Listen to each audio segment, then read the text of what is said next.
Hello everyone, কেমন আছো তোমরা সবাই? আশা করছি খুব ভালো আছো। সঙ্গীতাস লাইফে তোমাদের সবাইকে জানাচ্ছি আরও একবার ওয়েলকাম নতুন একটি ব্লগে।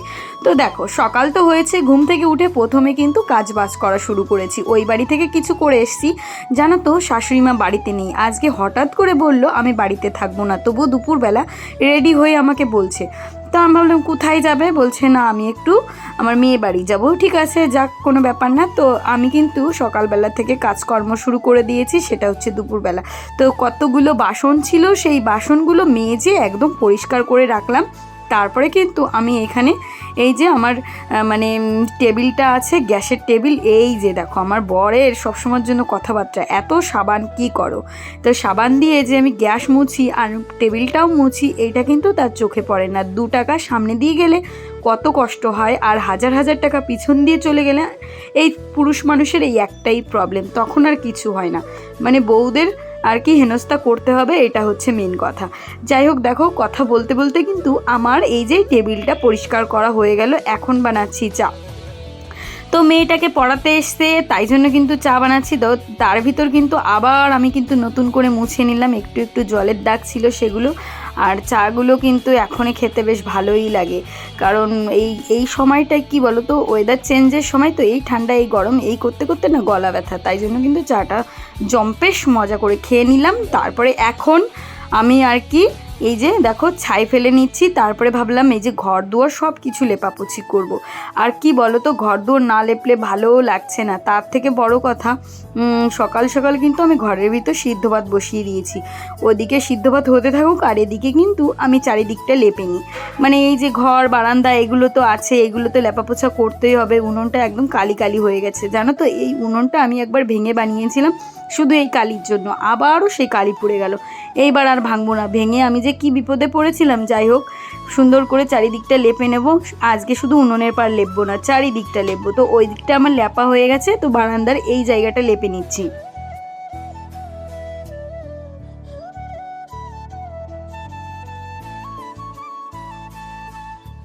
আমরা যারা গ্রামে বাস করি তাদের কিন্তু এই লেপা পোছা গোবর এই জিনিসটা নিয়ে সারাক্ষণ থাকতে হয়। যদিও এখন এই গ্রামের অর্ধেক মানুষই গরু পালন করে না, কিছু কিছু মানুষ করে, কিন্তু এখন গোবর পাওয়াটা খুবই একদম টাফ হয়ে দাঁড়িয়েছে।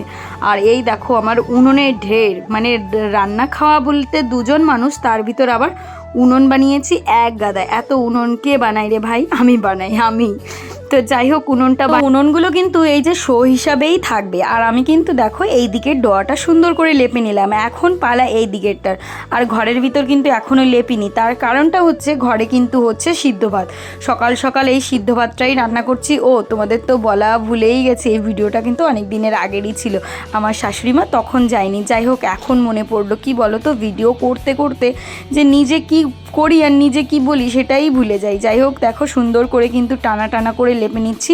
গোবর বেশি একটা পাইনি, সকাল সকাল কিন্তু গোবরটা এনে রেখেছিলাম আগের দিন, তাই সেই গোবরটা দিয়ে ভাবলাম আজকেই লেপি। আর এই দেখো, পৌষ সংক্রান্তির দিন আমি উঠোনে পর্দা এঁকেছিলাম, সেই পর্দা কিন্তু এখনও বোঝা যাচ্ছে। আর প্রথমে কিন্তু এইরকম করে গোবরটা গুলিয়ে চারিদিকে ছড়িয়ে দিচ্ছি। ছড়িয়ে দেওয়ার পরে এইভাবে ঝাঁটা দিয়ে ছড়িয়ে দিয়ে তারপরে কিন্তু একদম টানা টানা করে লেপবো। আর এইভাবে লেপলে পরে কিন্তু উঠোনটাও খুব সুন্দর লাগে। ওই এখানে ঝাঁটার বাড়ি ওখানে ঝাঁটার বাড়ি ভালো লাগে না। তো এই যে দেখো সুন্দর করে এখন এরকম টানা টানা করে লেপবো, যেমনটা ঘর লেপা হয়। তো তোমরা কি করে লেপো অবশ্যই কমেন্ট করে জানো। আর তোমরা যদি শহরে থাকো তাহলে তো এই লেপা পোছার কোনো ব্যাপারই নেই।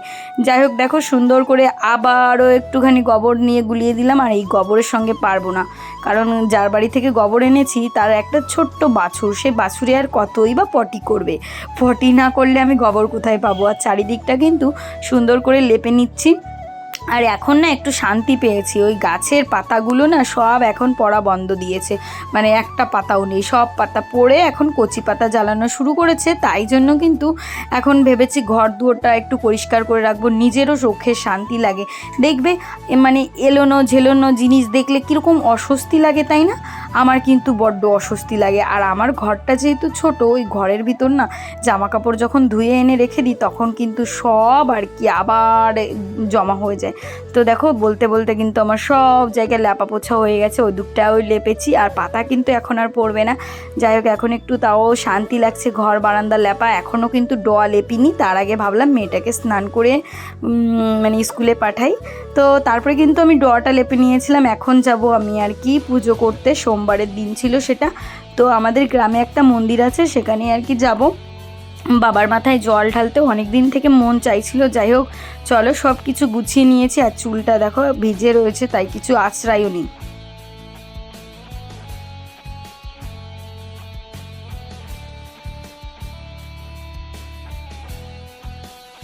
তারপরে কিন্তু আমি চলে এসেছি মন্দিরে। আর মন্দিরে কিন্তু মা কালী, তারপরে বাবা ভোলানাথ, কৃষ্ণ ঠাকুর সবাই আর কি ছিল। আর এখানে কিন্তু বৌমাকে নিয়ে এসেছি। বৌমা আগে পুজো দিতে চাইছিল না, আমি বললাম বৌমা চলো আমি আর তুমি একসঙ্গে গিয়ে পুজো করি, একা একা পুজো করব কেমন লাগবে, তুমিও চলো। তো বৌমা কিন্তু ঘরের পুজোই দেবে ভাবছিল, আর উনি কিন্তু সকালবেলা থেকে খেয়েছিল না, তার জন্য ভাবলাম চলো তাহলে বৌমাকে নিয়ে যাই। বৌমাকে কিন্তু আমি দুধ দিয়েছিলাম, মানে ঠাকুরের জন্য রেখেছিলাম সেটা।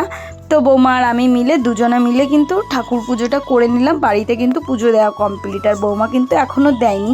এটা কিন্তু আমাদের গ্রামেরই মানে একটা ছেলে, ওরই বউ। আমরা সম্পর্কে হচ্ছে বৌমা বলি, মানে কাকিমা আমাদের বলে, তাই বৌমাই বলি। বৌমা বলতে বলতে না অভ্যেস হয়ে গেছে, মৌ বলে আর ডাকতে ইচ্ছা করে না, ওর নাম কিন্তু মৌ।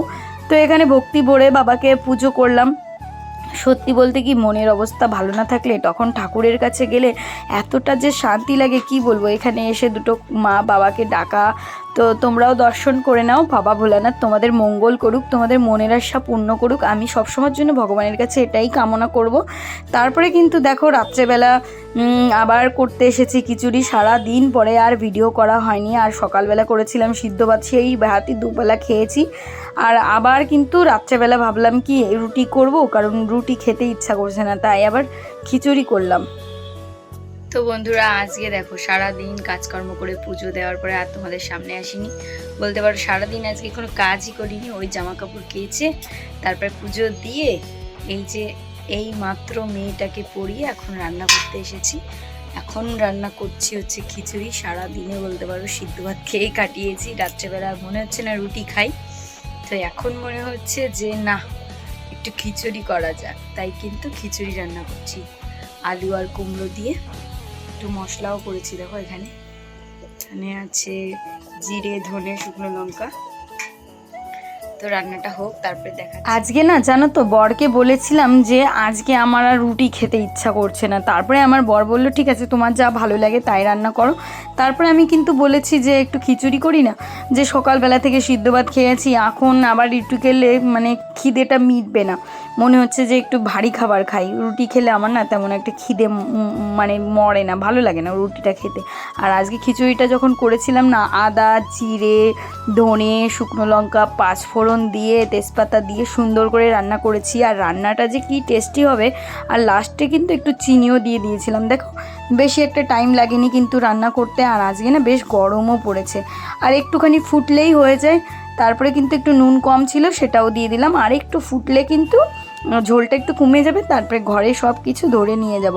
কি বলো তো, খুব খিদেও পেয়ে গেছে। খিদে পেয়ে গেলে কি হয়, মনে হয় কি কখন খাবো। তারপরে কিন্তু সব কিছু খাবার দাবার ঘরে নিয়ে এসেছি। আর পাতলা পাতলা খিচুড়ি। আর এই খিচুড়ি যতই যা বলো না কেন, ভোগের খিচুড়ি খেতে যা শান্তি লাগে, বাড়িরটা যতই টেস্টি করে রান্না করো না কেন তেমন টেস্টি লাগে না। কিন্তু আজকের খিচুড়িটা দারুণ হয়েছিল। যাই হোক, তো বন্ধুরা আজকের ব্লগটা কেমন লাগলো তোমাদের অবশ্যই কিন্তু কমেন্ট করে জানাবে। পাতলা পাতলা খিচুড়ি খাবো, সত্যি এতটা ভালো লাগছিল, ভীষণ টেস্টি হয়েছিল। তো পরের দিন সকালবেলা তো দেখো তোমাদের তো বলাই হয়নি, ভেবেছি ভিডিওটা শেষই করে দেবো। আগের দিন মেজদি আমাকে একটা কচু দিয়েছিল, সেই কচুটা আমি না রান্না করিনি, 2-3 দিন রোদ্রে রেখে দিয়েছি। আর মেজদি যে কচুটা লাগিয়েছে 1 বছরের ভিতর কতটা বড় হয়ে গেছে। তো এই সময় কচু না খুব সুন্দর হয়, টানের সময় তো কচু খেতেও ভালো লাগে। তার কারণটা হচ্ছে এখন তো সব জায়গায় জল শুকিয়ে যায়, কচুগুলোতে গলা চুলকায় না। তো দেখো আমরা দুজন মানুষের রান্না কতখানি কেটে ফেলেছি আমি বুঝতে পারিনি, কাটার সময় বেশি জিনিস তো হুট করে কাটতে গিয়ে অনেকটা বেশি পড়ে গেছে। তারপরে আমি ভেবেছি এখান থেকে একটুখানি চৈতালিকেও দেবো। কচুটা কিন্তু দারুণ সুন্দর, চুল এই যে আমি কাটছি তো একটু হাত চুলকাচ্ছে না। বাবা এখান থেকে আবার একটু দিলাম, কত লাগবে আমি তো নিজেই বুঝতে পারছি না। তারপরে দেখো আমি কিন্তু কচু রান্নাটা ভেবেছিলাম তোমাদের সঙ্গে শেয়ার করব, কিন্তু আমার ফোনে চার্জ ছিল না। আর এদিকে কিন্তু আমি এনেছি রূপচাঁদা মাছ, কড়াইটা চাপিয়ে দিলাম, এখন রান্নাবান্না শুরু করব। আর সকালবেলা থেকে তো এই কাজকর্ম করলাম, আজকে আর তেমন করিনি, ঘর দুয়ার পরিষ্কার আছে, উনুনেও রান্না করিনি, তাই আজকে কিন্তু উনুনটা পুরো সুন্দর রয়েছে। আর এইদিকে কচুটা সিদ্ধ করলাম। তো বন্ধুরা আজকের ব্লগটা এই পর্যন্ত, কেমন লাগলো বলো, সবাইকে টাটা, ভালো থেকো, সুস্থ থেকো।